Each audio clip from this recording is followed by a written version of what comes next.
Hello all YouTubers, I am the Weather Dude. Welcome back to my YouTube channel. Thank you for tuning back into this hurricane season discussion for July 13th, 2020.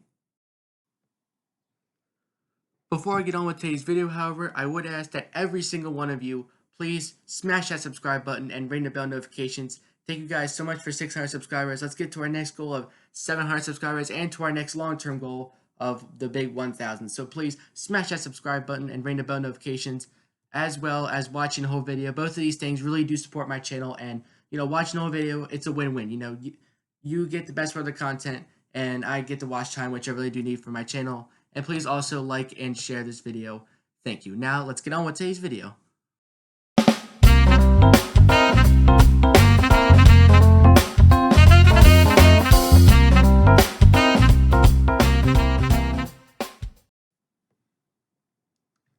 So today we're going to be talking about our hurricane season, again another hurricane season discussion, our 14th one actually, and how things have really just changed in terms of like the NSO patterns and the fact that we could really have a dangerous La Nina here, and why that could mean an even more dangerous hurricane season. So let's get right into it here. So signs of a hyperactive Atlantic hurricane season for 2020. And again, for you guys that don't know, a La Nina watch has been activated, which means that our La Nina chances forming in the southern hemisphere increase to around 50%, which is twice the normal likelihood that we have. So this status change follows the cooling in the tropical Pacific, obviously. An increase also, what led them to do this was an increase in the number of climate models suggesting La Nina thresholds, all right, within the coming months. Again, La Nina watch doesn't guarantee La Nina. If we were in a La Nina alert, that means we have a really high chance. And if we were in like just plain like La Nina, like over here, that means that we are currently in a La Nina. Right? So we are in a La Nina watch, and it's not inactive anymore, where it's not like split down the middle.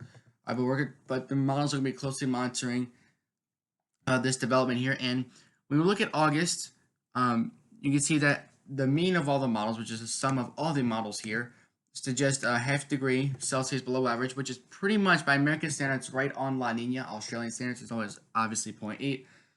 You can see that a lot of models though were really suggesting far to the left, and NASA is really into the La Nina threshold here, right into that blue area. All right, by the time we head into August here, remember it's already mid-July, so we have to start looking towards August here. And you can see by American standards, we have a lot of models here. The NOAA, UKMO, we got the JMA, we got CAN-SIPs that are all in or near La Nina thresholds according to American standards. But by September, even by Australian standards, we already have 3 models that are in the La Nina threshold. So obviously we're going to be projecting, we're going to be going closer and closer to La Nina in the coming months here. So this is the month of September, and again, you can see the BOM, which is the Bureau of Meteorology model, in case you guys didn't know that. I realized that myself a few months ago, all right?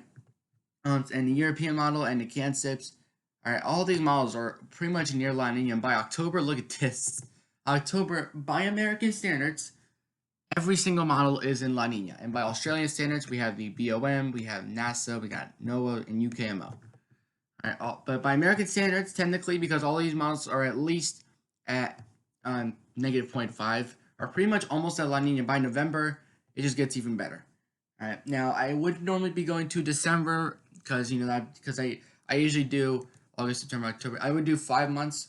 But since December isn't really within the hurricane season, I decided not to include December. But you'll see some very minor sneak peeks in December. But since it's a hurricane season discussion, I pretty much want to only go up to November. But look at the mean of all the models here. It's near 1 degree Celsius below, or negative 1 degree Celsius, which means that could even be closing in on a moderate La Nina, because for some reason the NASA predicts a strong La Nina, all right, whereas the Euro predicts we're just going to be hitting La Nina by November. So these two outliers are probably the reason why the range is kind of going a little bit crazy down here, the mean. All right, but the mean does suggest, though, almost a moderate La Nina. Look at this. All right, a lot of the models, this has really been we have a lot of updates, because if you saw my past couple hurricane discussions, you saw that it was going to drop maybe just on La Nina and then just kind of, and then go back up. But recent model changes have suggested that we could be going to a moderate La Nina here, all right, and that would be very deadly for this hurricane season. I mean, you can see that even by October, we're gonna be closing on strong La Nina according to some of these models here. But although not quite though, we're gonna hit about, according to the green line, which is the sum of all these models, they say about reaching about -1.4 or so by October here. And by the way, the season's already been pretty active, all right, especially for me or to anyone that lives on the East Coast, because we just recently had Tropical Storm Faye. It did at one point reach 60-mile-per-hour winds and with some dangerous effects over here in the Mid-Atlantic and Northeast. But it did make landfall about 50-mile-an-hour winds right near Brigantine, New Jersey, and there was a lot of rainfall from it. I know where I am, and where like by the beach locations, I know that a lot of people got flooded out. We got at least a few inches of rain, and the surge reached about 1 or 2 feet. So for just being only like a 50-mile-an-hour tropical storm, for its level, I say it had some pretty significant effects compared to what other tropical storms similar to it do. So Tropical Storm Faye was pretty significant. Luckily, it wasn't moving too slow. We would have got a lot more rain, but it was just where I was. There was just like this one super strong rain band that came through right in the height of the storm. And I think that's the one that brought all the rain, and it just wasn't even safe for people to drive in. The rain was so heavy. All right, so storms like Faye and other ones that we've had so far this season are going to keep happening. All right, and even stronger ones have greater magnitude because of this, of the potential to have a La Nina this hurricane season. So looking at the Nino 3-4 probabilities there, you see that again we're still at 93% chance of neutral right now because we're just now hitting 0.5 degrees Celsius. But all of a sudden now in September they're predicting 1 degree Celsius below average here, and that is pretty much in a moderate La Nina almost. Look at October, November, December. Negative like 1.3 below, 1.2 below. If you watch my last hurricane season discussion, these were only saying like 0.7 or 0.8 below. So now they're really predicting a sharp decline. Another thing that really changed is that we used to say like 60, 70% chance of neutral. Well, now it's 60, 70, even 80% chance for La Nina. Now for September, October, November, December. All right, and I don't think it's gonna make a sharp it's not gonna be like once hurricane season's over, it's not gonna quickly spike back almost to El Nino like the last one was saying. I mean, it will start going up a little bit, but it's going to be kind of fanning out. So we could be staying in La Nina. And if you didn't watch my fall discussion, I did my first fall discussion for 2020. If you want to check that out on the top right corner of your screen. But hopefully, a winter discussion will be coming soon. So I just want to know if you guys will watch it, so that way you can get a lot of views. Because both my fall and winter discussions do need their views and watch time. But you can see that even neutral, we still got a 20% chance. But look at this again, no chance for El Nino. That hasn't moved a bit. That has always said 0%, pretty much. And when we look at more Nino 3-4 SST anomalies, you can see that. Look at this. August, we are 0.6 here. I should probably change my color because I'm on a black background here. August, negative 0.6. October, again, it's another burn meteorology view here. Negative 0.9 and then 1 by December. But either way, we're talking about a borderline weak moderate La Nina, definitely close to a moderate La Nina. And you can see that these needles here are definitely suggesting a near La Nina or even a moderate La Nina in the coming months. All right, so now you can switch back for now. All right, so looking at the SST anomalies, and usually behind tropical systems, like for example Faye, the water temperature does usually get cooler a little bit, and you can see that off the coast of New Jersey that we start to see a little bit of cooling waters because that was filled in with a lot of red before. But even still, the Gulf Stream and by the Carolina coast, waters haven't cooled down that much. Matter of fact, Chesapeake Bay has gotten really warm. All right, ocean temperatures in the Chesapeake Bay have soared into the 80s. All right, and by the Caribbean here and off the south coast of Florida by Miami Beach, our water temperatures have gotten near 90 degrees already, and it's only not even mid-July yet. But the Gulf of Mexico, the Northern Caribbean are all above average here. Southern Caribbean, not quite above average. But there's one little blip out here by the islands, near Barbados, where we're seeing some above average water as well. Like, look at this. Our sea surface temperatures, I thought I saw 32 degrees Celsius one day, but still, 31 degrees Celsius is like 88 plus 89 degrees Fahrenheit. So very significant there. But even off the coast of Georgia, South Carolina, 30 degrees Celsius is still like 86 plus degrees. All right. Again, here's the Gulf Stream. Here's the cutoff there. So the Gulf Stream basically goes like this. So that's where the 80-degree waters are. That's why if you might be like, well, why do the 80-degree waters go to such like a latitude of say 40 degrees north, where when you go southwest it cools down a little bit? Because like I said, the Gulf Stream current is a current that obviously where warmer water temperatures are, and a lot of these East Coast tropical systems are lucky to have that Gulf Stream. All right, but look at the Gulf of Mexico. Much of the Gulf of Mexico is at 30 degrees Celsius And the Caribbean still in the low mid 80s, which isn't completely horrible, but we could do a little better. But the Gulf and the Northern Caribbean do really well in terms of, I mean, like I said, we're going to be having development that's going to be closer to home. And now this is the time of year where we have to start looking out. I mean, we had a chocolate disturbance, all right? I did do a video on it if you want to go back on my channel and look, but there was a chocolate disturbance here, very brief, had like a 10% chance, never really developed, but a tropical disturbance did form out here already. All right, it was over here somewhere by the islands. But now we're starting to see a little bit of blues coming. But like I said, these up and down trends are going to be happening until we can get like our focus on La Nina here. But you can see that look at we have these blue areas. Now I have heard that CDAS does have a cold bias. I do look at a bunch of different ocean temperature maps. But sometimes it does. I mean, sometimes they have warm and cool bias. But either way, I think I would say that the ocean temperatures out of here are pretty much average, maybe just a touch below average. Because there are some orange spots on the map as well, so it kind of all depends.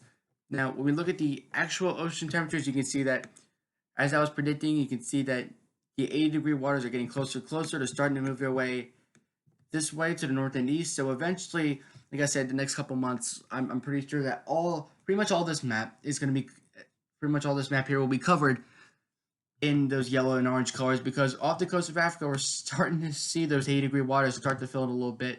Even though that where the NDR region is, where the chocolate waves will start coming off, we still got some 70-degree waters, 70s degrees waters to contend with, maybe about 77, 79. But like I said, once they get out here, once they make their way further west, that's where you have your warmer water.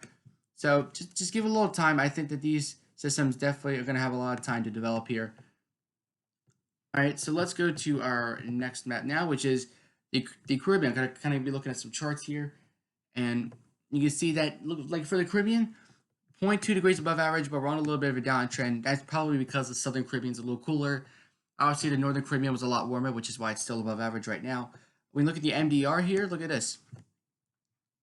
We're just dropped below average. Even though, if you look, we did actually go right on average back in June. Maybe went just a touch below, but other than that, at least since the beginning of April or March, we haven't even been below the zero line for the MDR, and we just now did. All right, so that is a shame for the MDR, but like I said, these up and down trends will continue. North Atlantic, again, this does factor in Greenland as well, because we're having an adjustment period, because we're getting ready to switch into La Nina possibly later this hurricane season, so it's gonna take some adjustment time. East Tropical Atlantic, this is one that just goes up and down so much. I mean, and considering the possible fact that CDAS might have a little bit of a cool bias, maybe, but definitely I'm going to be starting to throw in some other ocean temperature graphics to give you guys an idea here. And when you look at the Nino 3-4 index, though, then it's recently climbed back into neutral. Now, this isn't necessarily El Nino, but it's on its way down again. You see, it's on a little bit of a downtrend, but we'll see if that continues. Because we thought we were going to go into La Nina right away here, because if you look through the month of May, we just plummeted and just kept on plummeting. I mean, you can see once we went to the end of April, it just kept going down. There was no uptrends. It just kept going down. There's no backup and coming down. It just kept going straight down. And then by the time June started, and then we started getting a little warmer again, and we went back down, and we went back up. So like I said, these trends are going to keep continuing until we can get like a fixed, do we have an ENSO? Do we have La Nina or neutral? But when you look at the tropical intensity index, however, notice how the Gulf Stream, the entire Gulf of Mexico, pretty much the entire Caribbean here are all shaded in red. That means that we have highly favorable conditions for development. So this is where your activity is going to start coming in. Because pretty much almost this whole map here, the Gulf and the Caribbean, are covered in that red color, highly favorable conditions for development. And even the orange color, that's still favorable, which is still okay. Now, when you look at the TCHP, tropical cyclone heat potential, that's what this is. But this is saying, all right, because I know there's got to be some new viewers here. So basically, when we know that the Caribbean has ocean water temperatures of 80 degrees plus, but when the sea subsurface temperature, when the temperature below the surface is 80 degrees plus, that feeds even more energy into that tropical cyclone. So what this map is saying is how far under the ocean, how far under sea level can we go and still see 80-degree waters? And the higher you get on the graph, the better. And you got oranges and reds here, possibly signaling up to 200 meters, which means you can go 550, 600 feet below the ocean surface and still see 80-degree waters. That's going to help trigger those hurricanes here, really strengthen those tropical systems. Our tropical cyclone heat potential on our scale here is up to the max. Just south of Cuba here, those pink and whitish colors, that's your max you can get. All right. Obviously, it can always go higher, but I mean, according to like the graph here, I mean that's pretty much on to the max level. Obviously, it can't go past that, right? But it won't be detected on the map really. Once you see those white colors, that's pretty much maxed out. And even in those orange and red colors, that means your TCHP value is 100 plus, and that is plenty. All right, so even in this orange region here, this is your area. We got some really serious tropical cyclonic heat. Here's the same map as this one, except we're in the Gulf of Mexico now. And you can see Gulf, I mean, we can go about 50, 75, maybe close to 100 meters. So maybe about 150 to about 275 feet below the ocean surface. We can still see 80-degree waters, which is not completely bad. But there's a little patch of blue, which means when you see the dark patch of blue like that, that means that our waters are 80 degrees only at the surface, and at the water, as soon as you go below sea level, our waters will probably be below 80. So that's not good. But that yellow patch means 100 meters, and that means that we can go 300 feet below the surface and still see 80-degree waters, which isn't completely bad. Looking at the tropical cyclone heat potential again, here's one spot. All right, look, like I said before, look, it does correlate here. That blue spot that I showed you right there means low tropical cyclonic heat. That yellow spot I showed you there is the more intense tropical cyclonic heat. So you can see it does have a little correlation between the two maps here. Now, when we look at the dry air, you can see that, all right, it's not too bad. The Western Gulf does have some dry air. Caribbean, only the Eastern Caribbean has a lot of dry air. But I think our next wave of significant dry air is making its way through. But behind that, though, behind that significant wave of dry air near the African coast, there's no dry air out here. And you'll see later that the wind shear is actually starting to go down here a little bit. But we are seeing some tropical activity off the coast of Africa because the dry air is starting to leave, which is good news for developing tropical cyclones. But one reason is the wind shear. I mean, the Gulf of Mexico, the Caribbean, we have no wind shear pretty much whatsoever. If there is any wind shear, it's less than 10 knots, which is basically nothing. The only place that does have wind shear is like up by the East Coast, and we do have a little spot here north of the Bahamas and through Bermuda. But other than that, the Gulf and the Caribbean and the tropical Atlantic, wind shear at most 15 or 20 knots. But most spots are below 10 knots of wind shear, which is perfect for developing those tropical cyclones.